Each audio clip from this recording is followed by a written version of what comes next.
Well, as free agency gets closer and closer, things just truly keep getting more interesting. First, there were rumblings of trade demands from certain stars after getting eliminated in the first round of the playoffs in Dame and Bradley Beal. Then, there was turmoil about Luka Doncic and the possibility of him leaving because there was so much tension between him and the front office. Not to mention that the coach and GM of the Dallas Mavericks stepped down. And now, news about the league's most up-and-coming star Zion Williamson came out that just shocked the league. It's no secret that Zion Williamson hasn't had the best start to his NBA career in general. From injuries to not even making the playoffs in the first couple of years, it has been a roller coaster so far for Zion, and he made it clear that he was not happy about his situation at all, and that he might just be the next disgruntled star in the league despite being drafted in just 2019. Today, we have to talk about the Pelicans and the fact that they may be in big trouble with this Zion news about him possibly wanting out, along with the top 3 Zion trades that would allow the Pelicans to not lose Zion for nothing, and what moves this team should make if they want to prevent all this from happening anyways and build a winning team around Williamson. But before we get into all that, if you've been enjoying the content lately, it would be absolutely clutch if you subscribe if you're new and join the Woods crew. Fun fact, over 95% of you guys who have been watching the videos consistently aren't even subscribed. So if you just hit that sub button below, I could go full time very soon and make videos like this every single day. Back to the Pelicans though, because we have breaking news to talk about.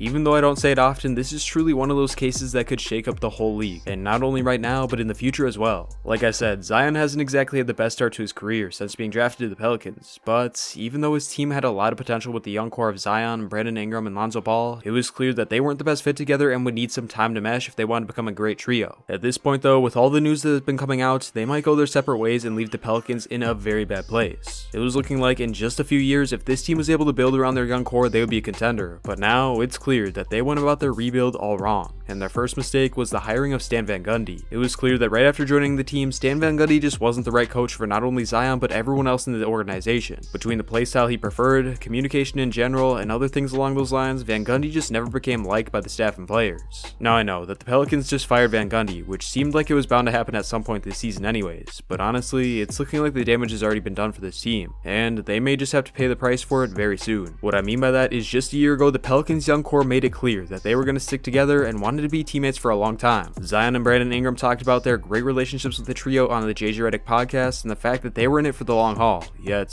here we are. Lonzo Ball didn't sign a contract extension during the season and will enter the market as a free agent, and now Zion Williamson and his family are not happy with him being in New Orleans. Now I'm gonna be honest here, in my eyes, the odds of Zion Williamson requesting a trade at this point in his career are very small. I mean, we just don't see guys this young do something like this because they've only been on their teams for a very short period of time. But there is a world in which Zion doesn't like the culture of the Pelicans and is already focusing on his legacy as opposed to getting his bag. For most young players, they aren't even close to being in the same situation as Zion Williamson. Oftentimes, when you've just entered the league, you either don't have room to demand a trade because of your skill, or you just can't afford to because you haven't signed an extension yet. Well, for Zion, it's very different because not only has he solidified himself as one of the best rising stars under the age of 22, but he also makes over $20 million per year from endorsements. With that being said, Zion and his family are financially set for life, so with that out of the way now, it's just whatever is the best fit for his legacy and happiness. And to say the least, New Orleans is not where he wants to be. It was a confirmed report that Zion's family was not happy with Stan Van Gundy and felt that he was too rigid and harsh of a coach, which although is funny coming from people who are now set for life, it is also fair because of the fact that Zion is a premier young talent in the league. Now, even though most of the family's issues were with the coach, which the Pelicans are solving right now, Zion also made it clear that he was not happy about the Pels handled the JJ Redick situation. If you didn't know, the Pelicans told one of their veterans, JJ Redick, that he was going to be on the team for the whole year and he didn't have to worry about getting traded. And at the deadline, well, they traded him to Dallas. Redick fumed about this on his podcast, saying that it was the worst thing they could have done, because when the chatter of him being traded started, he also told them if they were to trade him, he would prefer if it was somewhere near his family in New York. And they sent him down to Texas. It was clear that the Pelicans front office had no regard for breaking promises, and I don't blame them at the end of the day because it is a business. But when you backstab players in your business, you'll get burned eventually, and that's what we could see with Zion Williamson right now. I mean, just think about it if you were in Zion's shoes. You see this team promise they will keep someone, and then they trade him to a place where he didn't want to go.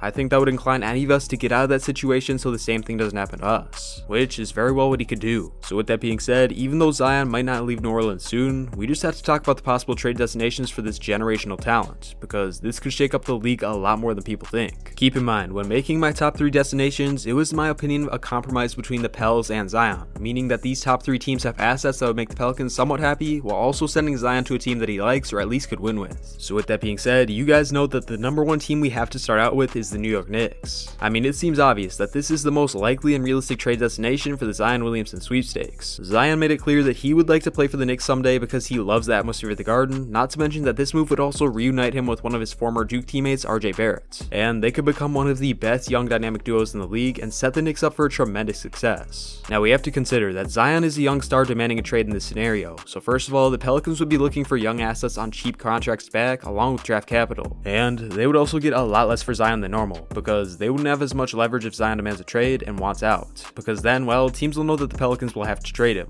Because of this deal kind of reminds me of a draft night swap, kind of like Luka Doncic and Trae Young, except we have already seen what all these guys are good in the league. It's more so the concept of a win-win trade for both teams. But with that being said, the package for the Knicks would be an interesting one to say the least, because in this deal, the Pelicans would send off Zion Williamson and in return receive Emmanuel Quickley, Obi Toppin, and a 2021 first-round pick, along with a 2023 first-round pick from Dallas. This is about as win-win as it gets for both teams in the case that Zion demands a trade. The Pelicans get great young talent in Quickley to replace Lonzo Ball and Toppin to be the new forward of this team along with draft capital, and they don't lose Zion for nothing. For the Knicks, this deal would be well worth it as well, because they would just be giving a small sample of their young talent and draft capital they have in exchange for a generational talent. This deal would pair RJ Barrett with Zion for the future, and although already having a forward in Julius Randle would make this a bit tricky, there is no doubt in my mind that they could form a lineup that would excel. And hey, all they had to do in my eyes is run point Zion, and they're good. Although losing their young assets and picks hurts, it would be foolish for this team to pass on Zion Williamson. Not to mention, the Knicks making this move could also attract big free agents in the future years, which would make it even more worth their while. But even though the Knicks were the obvious #1 trade destination for Zion Williamson, these next two might surprise you. But we just have to talk about another young team that could definitely capitalize on a chance at getting Williamson. That team being the Atlanta Hawks, led by Trae Young. Even though the Atlanta Hawks are still in the playoffs against everyone's predictions, I think it's safe to say that they will not win the finals, but they will get fairly close if they beat the 76ers, which will incline them to make one more move to become a legit contender. With Trae Young showing that he can be the #1 option for this team and is one of the best offensive players in the league when he doesn't rely on that foul drawing garbage, it's definitely clear now that this team is building around him and trying to make him win. And honestly, there isn't a better lob partner in the league right now to pair with Trae than Zion Williamson.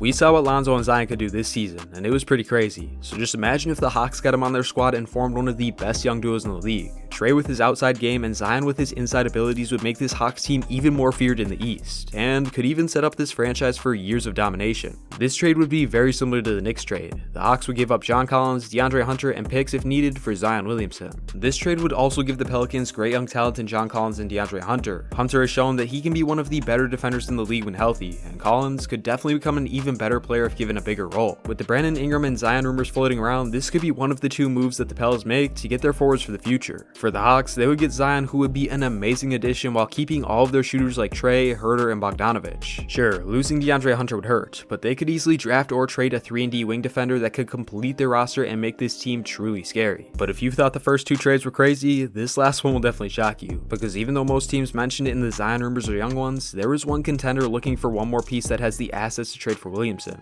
You guessed it, the Golden State Warriors. Let's just get right into the package for this one, because in my books, this is the definition of a win-win trade. But in this deal, the Warriors would trade away Andrew Wiggins, Damian Lee, James Wiseman, and a first-round pick if needed in exchange for Zion Williamson and Steven Adams. Zion and Adams may have not worked for the Pelicans, but when paired with two of the best shooters of all time, I think that would help the spacing in a big way. The Warriors need a win-now roster, for the Splash Bros in their late prime, and they made it clear that they will trade away Wiseman to get that. But in this trade, they would get what they need for now and in the future. With Kelly Oubre more than likely leaving this team, they needed a center and forward badly for their win-now roster, and with this trade, they would get just that. Steven Adams would be the perfect Andrew Bogut type big man that this team could use, and Zion, well, he would be the cherry on top to make this team contenders once again. If the spacing wasn't great, worst case they could run Adams off the bench and start Looney, but in my eyes, for this team, it just wouldn't be an issue and they would definitely make it work. For the Pelicans, they would be getting one of the most promising big men in the league, along with a variety of talents in Wiggins and Lee, along with a top pick this year to keep them somewhat winning and relevant. Whether or not Zion demands a trade soon doesn't matter, because the fact is, if the Pelicans don't make some moves to better their team, he will leave at some point. And it's safe to say that all the teams mentioned in this video could realistically have a shot at landing this once-in-a-generation type player. I was gonna include what moves the Pelicans should make to try and save Zion, but it's looking like we won't have time for that today, so let me know down below if you guys want to see a part 2 going over how they can build a roster to keep Zion content. But with all that being said, thank you so much for watching. I'll catch you on the next one. Woods out.